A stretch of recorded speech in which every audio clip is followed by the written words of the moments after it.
What's up, guys? This is Webby back again for your final Classic Survivor Series review.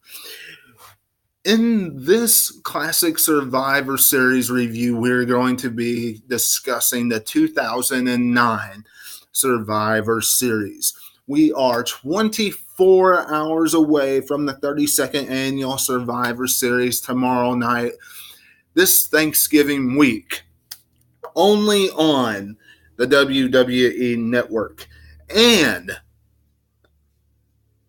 on this edition, a lot of things to cover.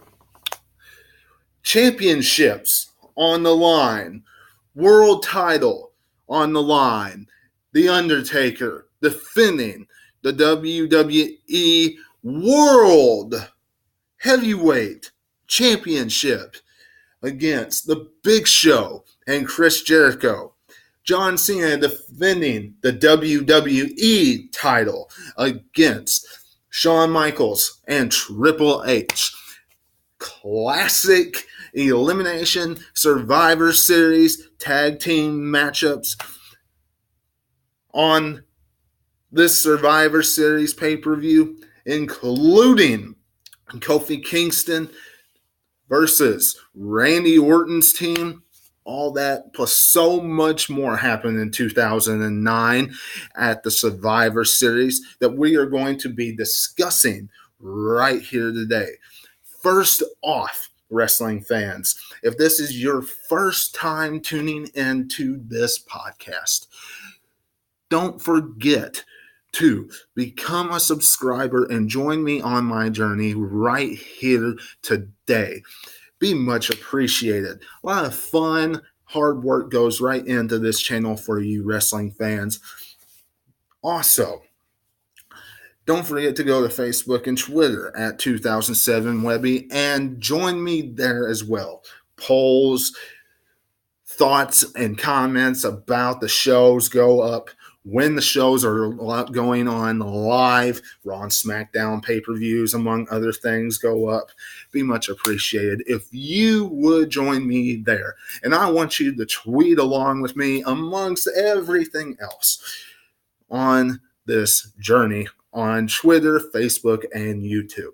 Be much appreciated. Leave it a like, share, and leave a comment down below. Thank you very much if you do. Now, the 2009 Survivor Series. A lot of things happen in this Survivor Series. Let's dive right into it, wrestling fans. The Miz led his team of Dolph Ziggler, the All-American Jack Swagger, Drew McIntyre, and the Great White Mayonnaise himself at the time. Oh, the Celtic Warrior, Sheamus. And they took on John Morrison, Evan Bourne, Finlay, Matt Hardy, and Shelton Benjamin. Very intriguing contest. Very good contest, wrestling fans, to kick off the Survivor Series back in 2009. You know, when we think about this, you think about the United States Championship, the United States Champion, The Miz, who was tag team partners with John Morrison, the current Intercontinental Champion. And they were a tremendous tag team back then. When you think about what they did, how they acted, everything about them. Tag team champions galore. It was great dynamic in the WWE back then. I think a big majority of the fans enjoyed their work as a tag team. WWE split them up and they got singles gold. It was great. Got the rivalry going. I think everybody would agree that WWE was a lot more high, a lot higher on the Miz than John Morrison, and that everything that the WWE did with John Morrison was kind of a miscarriage of justice because he kind of got the shaft on a lot of things, and right now he's achieving so much more in what he does. But this contest, look, it was Survivor Series Wrestling 101. And how can the babyface overcome all the odds, wrestling fans? Could John Morrison overcome The Miz, Drew McIntyre, and Sheamus? Because that's what it came down to. John Morrison being all by himself. Evan Bourne was eliminated. Finlay was eliminated. Shelton Benjamin was eliminated. And Matt Hardy was. And in the end, it was a big, huge power bomb by Sheamus to John Morrison for a 1, 2, and 3. And the Miz's team picked up the victory. Now, I still would have liked for John Morrison's team to win this encounter. Even back then, I was more of a fan of John Morrison. Some of you might say, well, he was a babyface and you were younger back then, and that might have been the reason why. Not necessarily. A lot of it had to do with the work inside the squared circle. But look, John Morrison, it was a good dynamic. Miz picks up the victory and his team. Moving on to Batista versus Rey Mysterio. If you remember back in 2009 with Batista and Rey Mysterio, it was Batista's rise of being this big, mean, vicious, hateful tear of a superstar on SmackDown. He was on the rise of almost becoming the world champion. He got the opportunity to face The Undertaker at TLC. Was unsuccessful. But before that, he had Path of Destruction all the way through Rey Mysterio. Said that Rey Mysterio was supposed to be his friend. Rey Mysterio was not being his friend. Was going to tear Rey Mysterio apart. Threw him into the barricade. Did all sorts of things to Rey Mysterio. 3, 4 power bombs to Rey Mysterio. A spine buster on a steel chair. Enough where they had to stop the matchup at the Survivor Series. It was absolute brutality to Rey Mysterio. Rey Mysterio made Batista look like $1 million at the Survivor Series. And quite frankly, all of this led to Batista becoming the WWE champion on Monday Night Raw as he was handpicked by Vincent Kennedy McMahon at Elimination Chamber to take the title away from John Cena, and it led to the main event at WrestleMania for the WWE Championship, mind you, Batista versus John Cena. But this was a path of destruction for Batista. It was a different dynamic that we didn't usually see. And it was a good run in my eyes for him back then. Randy Orton and his team of Legacy, CM Punk, and William Regal took on Kofi Kingston, Mark Henry, MVP, Christian, and R-Truth. Hey, look, this was about two people. Kofi Kingston and Randy Orton. That's it. When you really look at this matchup, that is what this match was about. No one else.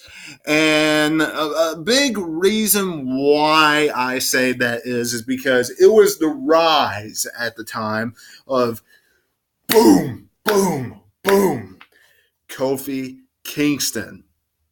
Kofi Kingston at the time was really getting a push and a sense of, hey, look, this kid in WWE's eyes at the time could be something, could be one of the big mid-card talents. And he became one. This was a big, huge spot for him. He was getting one up on Randy Orton every which way he could. He beat Randy Orton everywhere that he could beat him. When you look at it, the week before the Survivor Series, he put Randy Orton through a table, standing on top of Randy Orton. Boom, boom, boom. Put him through the table with a boom drop. Come the end of Survivor Series, their matchup, it was once again one of these feel-good Survivor Series moments. However, it was just like the beginning of the Survivor Series, Wrestling 101, in which WWE tried to make it where the babyface wouldn't be able to survive the Survivor Series. Because Randy Orton and CM Punk were on one side and Kofi Kingston was all by himself. And when you look at those numbers, CM Punk and Randy Orton, dominating tag team. Kofi Kingston can't survive that.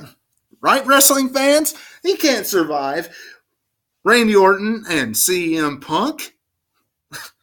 Well, forget that. Forget that. Kofi Kingston reverses a roll-up, 1, 2, 3, and turns that right into Trouble in Paradise for a 1, 2, 3 in 6 seconds. Defeats both of them. WWE made that clear very, very quick. The announcers were spewing that out to the fans. So it was a really big moment for Kofi Kingston. And when you really think about this matchup and the rivalry with him and Randy Orton, it really built to a lot of things for Kofi Kingston. Tag team championships, Intercontinental championships, many upon many of things for Kofi Kingston. And there's no doubt, even though he has not had a world title or anything like that, he has had some great moments and a pretty decent career in my estimation. But y'all let me know what you're thinking about everything so far in the comments below. Coming up next, The Undertaker defends the world title against the Big Show and Chris Jericho.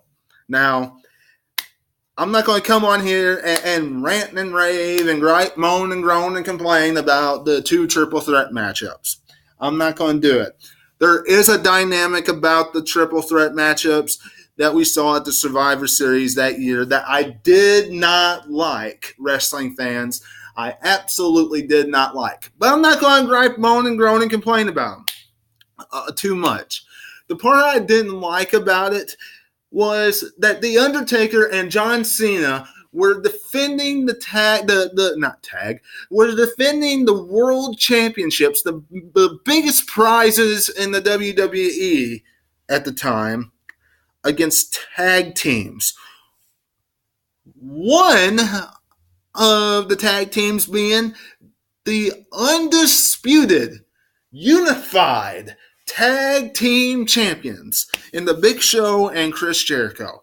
And anybody can figure out that when you are defending the world title against them, it is a guaranteed, practically, that the world champion is going to become the victor in that matchup. Whether we can pretty much guarantee that The Undertaker was going to win or not, no matter who he was facing, is regardless. You don't put the title on the line against tag team champions. I'm sorry. That's one thing I had a problem with back then, and going back and watching it before I did this review, I still had a problem with. So my views on that matchup did not change. However, with the match itself, hey, it wasn't a terrible contest. A lot of it, what we would come to expect, tag team, getting each other's face, getting on each other's nerves. They were beating down The Undertaker throughout part of the matchup. Finally, the Big Show and Chris Jericho had enough of each other, knocking each other out. Big Show knocked out Chris Jericho. Chris Jericho kicked Big Show in the face. Undertaker bleeding from the mouth, among other things. Very good dynamic, very good back and forth action between all three of these superstars.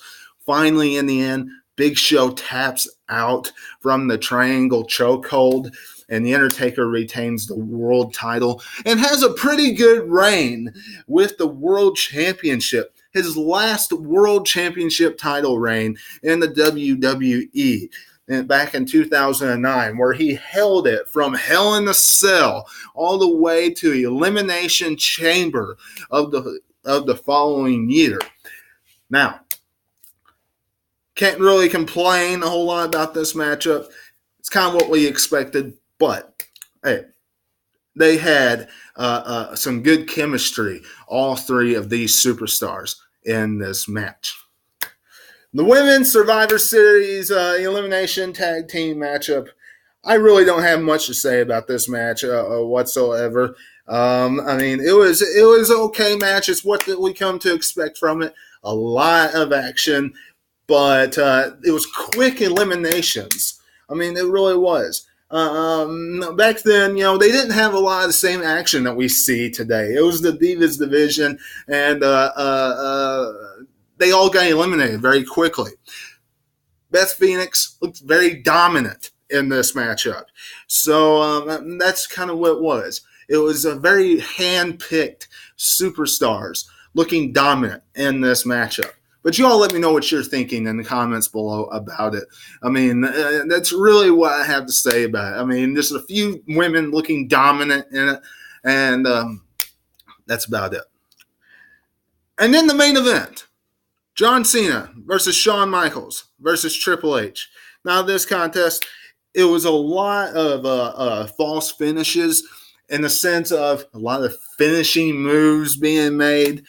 The announce table being broken, spinebuster through the announce table, Shawn Michaels sweet chin music, Triple H at the very beginning of the matchup. It was a very, very good back and forth contest. I like the fact that at the beginning, the tag team did not team up on John Cena. At the beginning of the Undertaker, Big Show, and Chris Jericho matchup, we saw The Undertaker get beat up by the tag team, by Jericho. We didn't see that at the beginning of John Cena, Shawn Michaels, and Triple H's match. So I like that dynamic of the main event.